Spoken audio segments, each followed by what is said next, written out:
દોસ્તો, શું તમે ક્યારેય વિચાર્યું છે કે અમેરિકાની ધરતી પર સ્થાપિત થયેલી 90 ફૂટ ઊંચી હનુમાનજીની ભવ્ય પ્રતિમા કોઈના માટે ભયાનક સપનું બની જશે? અને શું આ એક મૂર્તિ ટેક્સાસમાં વસતા લાખો ભારતીયોના દેશ નિકાલનું કારણ બની શકે છે? ટેક્સાસના સુપરલેન્ડમાં બનેલી આ ઘટના પાછળ કયું એવું ઊંડું રાજકીય કાવતરું છુપાયેલું છે જેણે અમેરિકામાં વસતા ભારતીયો અને હિન્દુ ધર્મ વિરુદ્ધ નફરતની ઝાળ ભડકાવી છે? અને શા માટે 2026ની ચૂંટણી પહેલા ભારતીયોને ઘૂસણખોર કહીને તેમને હાંકી કાઢવાની માંગણીઓ થઈ રહી છે? આ રહસ્યમય વિવાદની હકીકત અને તેની પાછળના રાજકીય ખેલની એક ચોંકાવનારી વિગત આજે હું તમારી સામે લાવી રહ્યો છું. ટેક્સાસના સુગરલેન્ડમાં આવેલા શ્રી અષ્ટલક્ષ્મી મંદિરમાં ઓગસ્ટ 2024માં હનુમાન દાદાની ભવ્ય 90 ફૂટ ઊંચી પ્રતિમાનું અનાવરણ કરવામાં આવ્યું, જેને સ્ટેચ્યુ ઓફ યુનિયન નામ આપવામાં આવ્યું.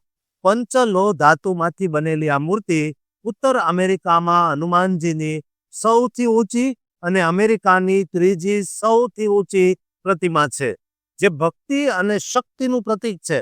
પરંતુ એપ્રિલ 2025માં કાર્લોસ ટુર્સિયોસ નામના એક રિપબ્લિકન એક્ટિવિસ્ટની સોશિયલ મીડિયા પોસ્ટ બાદ આ મામલે મોટો વિવાદ ઉભો થયો.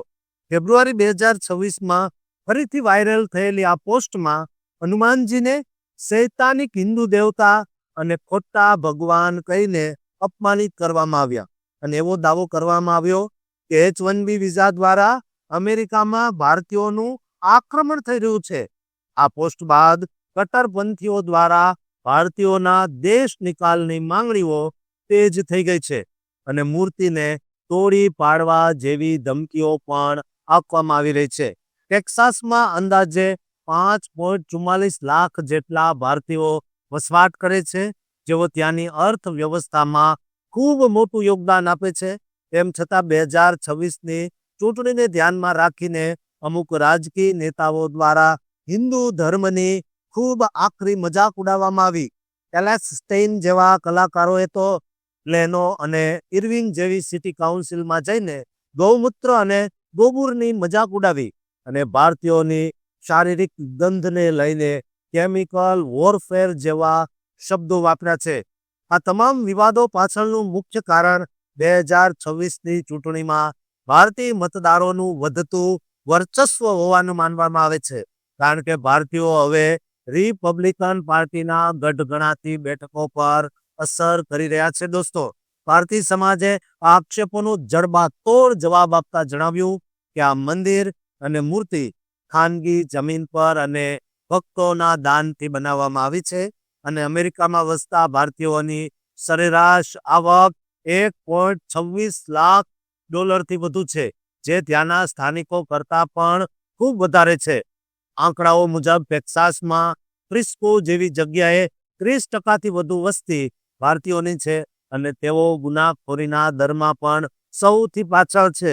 એલેક્ઝાન્ડર ડંકન જેવા નેતાઓએ હનુમાનજીને રાક્ષસ કહીને મૂર્તિ રાષ્ટ્રમાં આવા પ્રતીકોનો વિરોધ કર્યો છે, જેની સામે હિન્દુ અમેરિકન ફાઉન્ડેશન દ્વારા સખત વિરોધ નોંધાવવામાં આવ્યો છે. જોકે આ બધી વાતો માત્ર ચૂંટણી લક્ષી રેટરિક એટલે કે વાક પટુતા હોવાનું જણાય છે, કારણ કે વિવેક સ્વામી અને કાશ પટેલ જેવા ભારતીય મૂળના નેતાઓ પોતે રિપબ્લિકન પાર્ટીમાં મહત્વના હોદ્દા ધરાવે છે.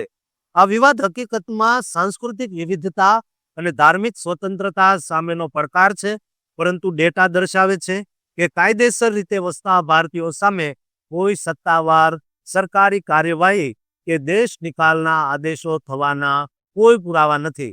આ સમગ્ર અહેવાલ વિવિધ ન્યૂઝ સ્ત્રોત અને સેન્સસ ડેટા પરથી વેરીફાઈ કરીને તમારી સમક્ષ રજૂ કર્યો છે, જેથી તમે આ નફરત ફેલાવનારા પ્રોપેગેન્ડાનું અસલી સત્ય સમજી શકો.